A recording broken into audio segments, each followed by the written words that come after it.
So welcome to the last session of the morning. This is going to be about audio, and it will include speech, it will include music, it will include general audio in a more broad sense. And we'll first have a keynote by Antonio Bonafonte, who is an associate professor in the Department of Signal Theory and Communications of the UPC. And he's a member of the Center for Language and Speech Technologies and Applications. He works on speech generation, on speech recognition, and speech language resources. And he will be soon moving to Amazon. Hopefully he will come back, but we don't know. So anyway, thank you for being here, and all yours.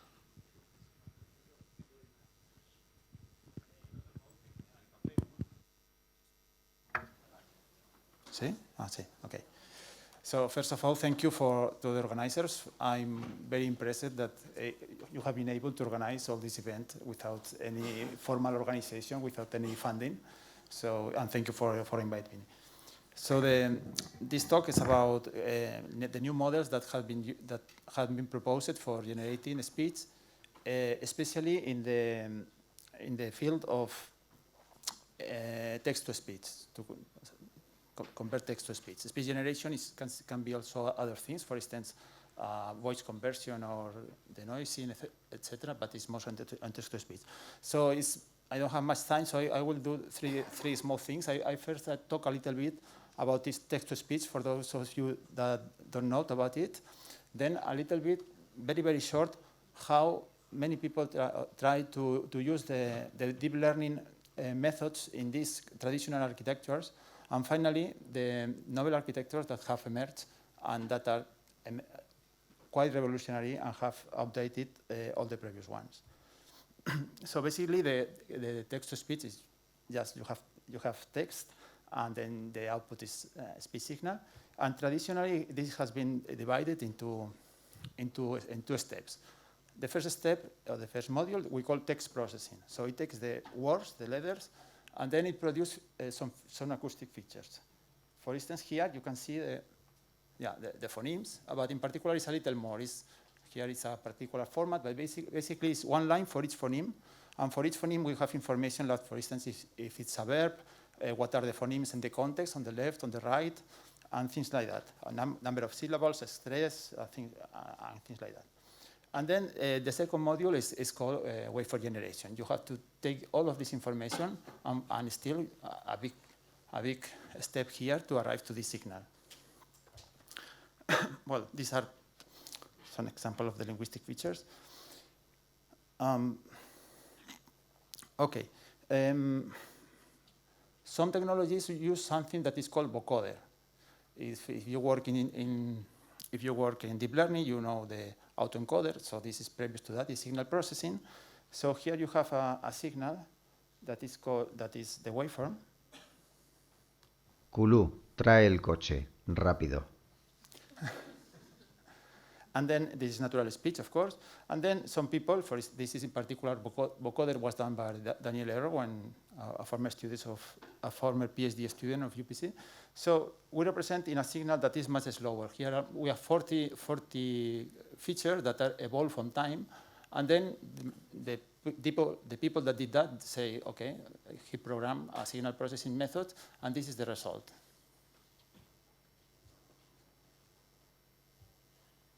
Kulú, trae el coche, rápido.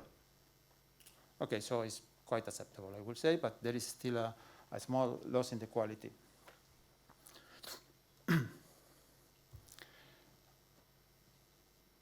Now, let's talk about the two technologies that are used in this second block here. So we have text processing, and then we have waveform generation. Okay, for waveform generation, we have mainly two technologies. The first one that is in most of the commercial systems today is called concatenation based on unit selection. And the idea is quite simple. You have here the linguistic features that we have derived before, and then you have a database where you can select units, small segments of this voice, and you put. So here is a unit selection algorithm. And then once you have these units, you put one after the other. with a little of care so that there is no discontinuities. Okay, how many units?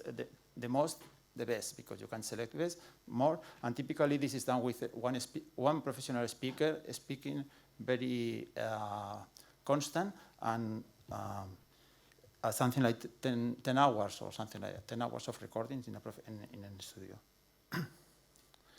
This is one technology. And the second technology is statistical parametric speech synthesis that we have been working on that from since 2000. It's very interesting, but the quality is still not as good as the other. And the idea is we have still the same linguistic features here. And then we have a mathematical parameter generation algorithm that takes some models, mathematical models. Traditionally, we use hidden Markov models. And then with that, we generate the parameters that I showed you before. And with these parameters, using the vocoder, we generate the waveform. Okay? So it's a two steps procedure. These methods wanted to produce these features that are more slow on time, and so on. And also there is a duration model, because if you think here you have in the input is one line for each phoneme, but the output is several frames. It's not a direct map between number of phonemes and number of seconds or number of whatever. It's not direct. So here is a duration model that says this phoneme, how many frames or how many parameters, how many rows, columns of that have to produce. So the second part is a very just one or two slides about how people, when deep learning is very important, it's very promising, it does many things. So people try to use the deep learning for these architectures. So for instance, in text processing, I have not mentioned, but there are many processes that some have been done with classifiers or with rules. For instance, phonetic transcription, to know the phonemes for each word, post-tagging, part of speech tagging, break prediction, to know where you have to make the pause. There's many classification and regression problems. And of course, using deep learning and more data, you get much better results.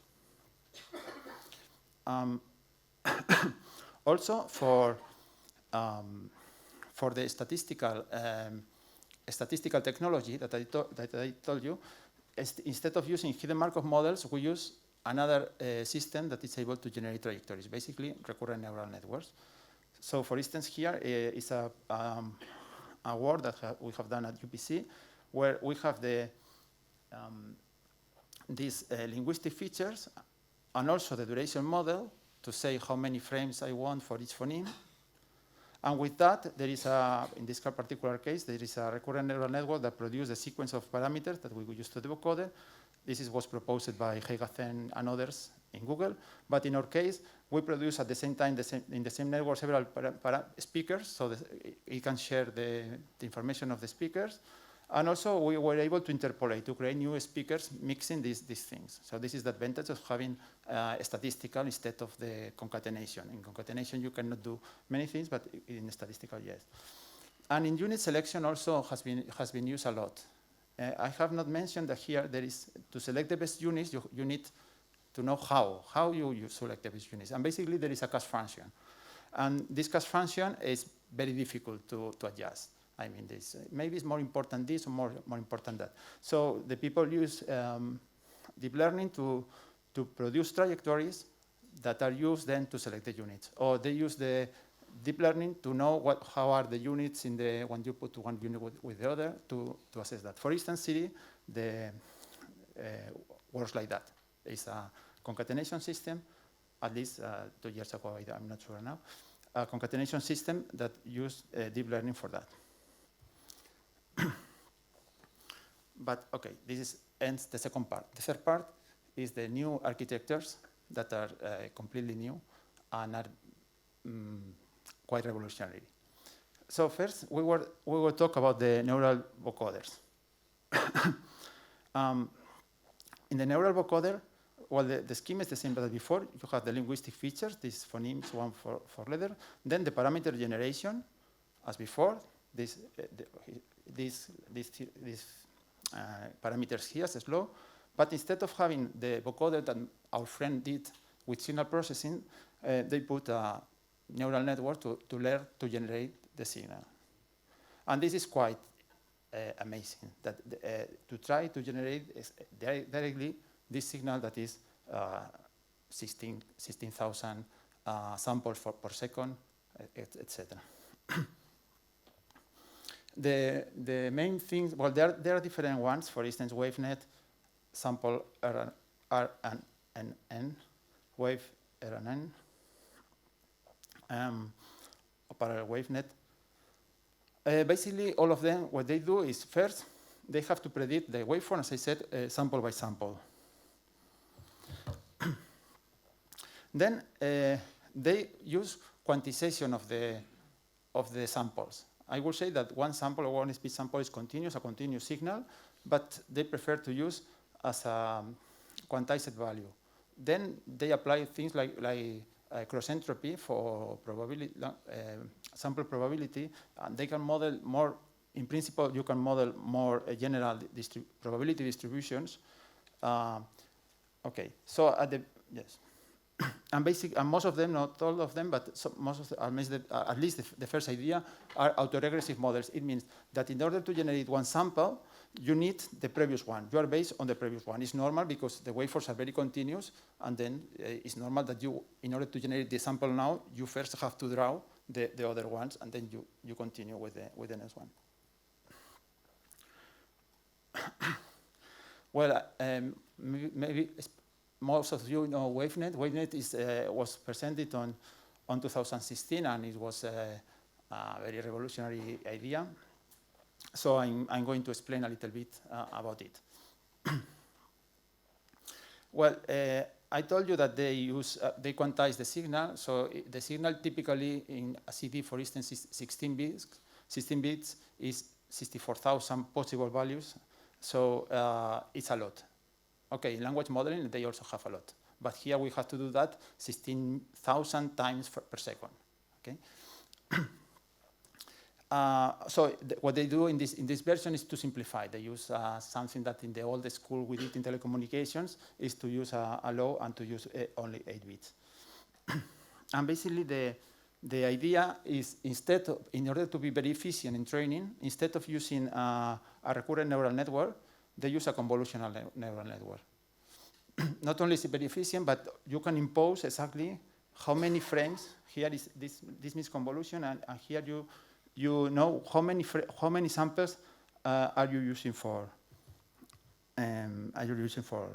generating the signal.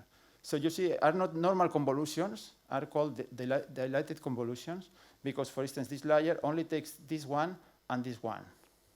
But indirectly, it's using all this. The receptive field is all of this. It comes from Pixel CNN. It's a huge model. I mean, they have something like 30 layers like that, like this one. So in order to be able to train that, the convolutions are also very sophisticated. For instance, here you have, in the convolution, you have, in the input, you have a gate, similar that what we have in recurrent neural networks. So this is the input that goes through here, and continue. First, you have a ResNet connection. And also, in order to come here, you have a gate that sometimes it allows to go or not.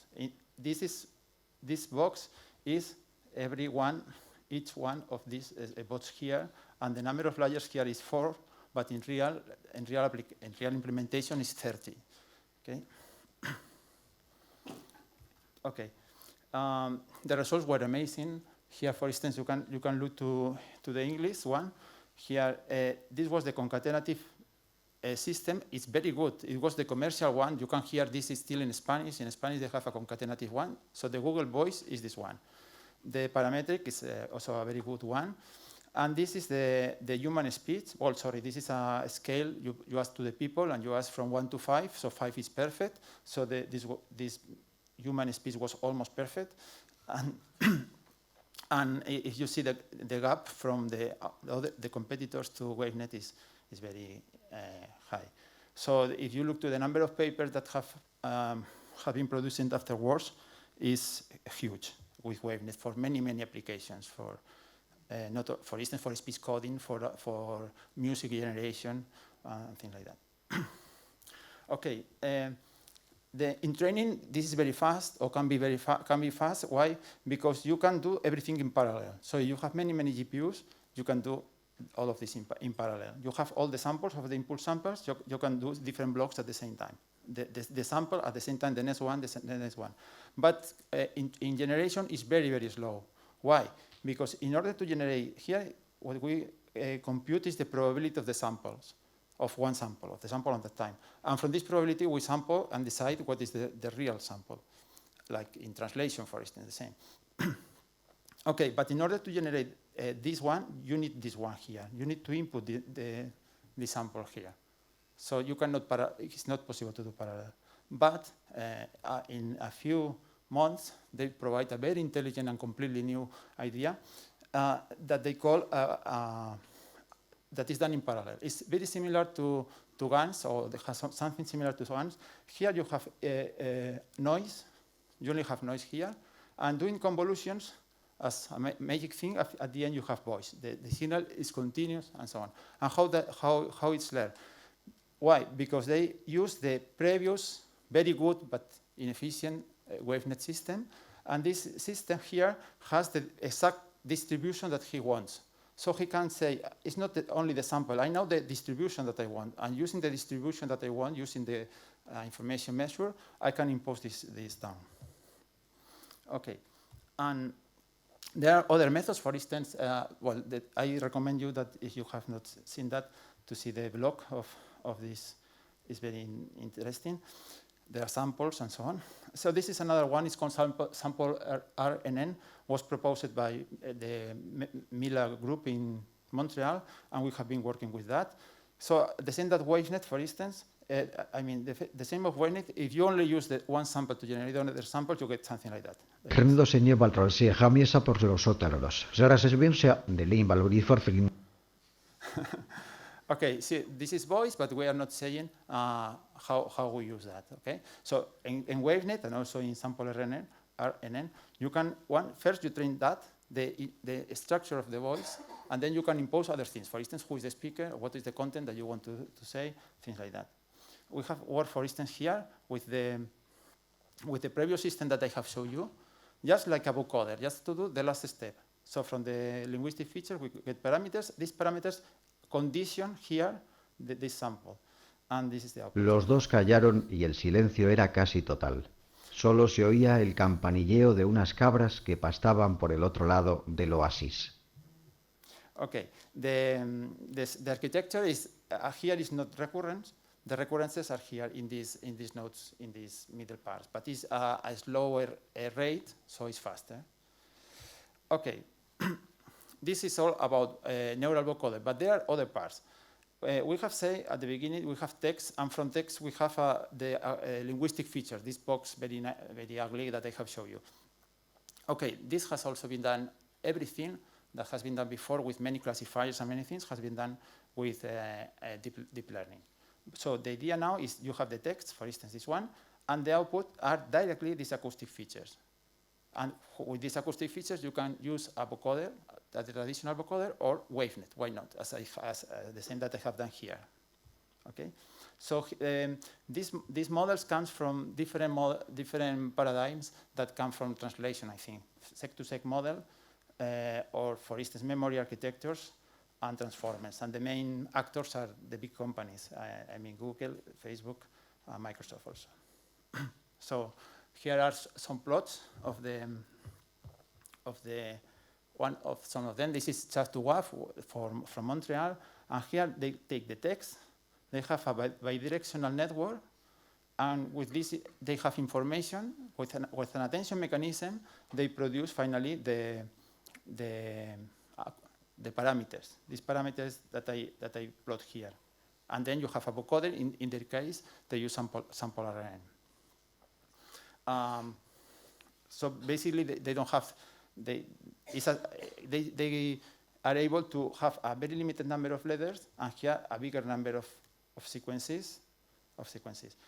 Another one very popular is Tacotron 2 from Google.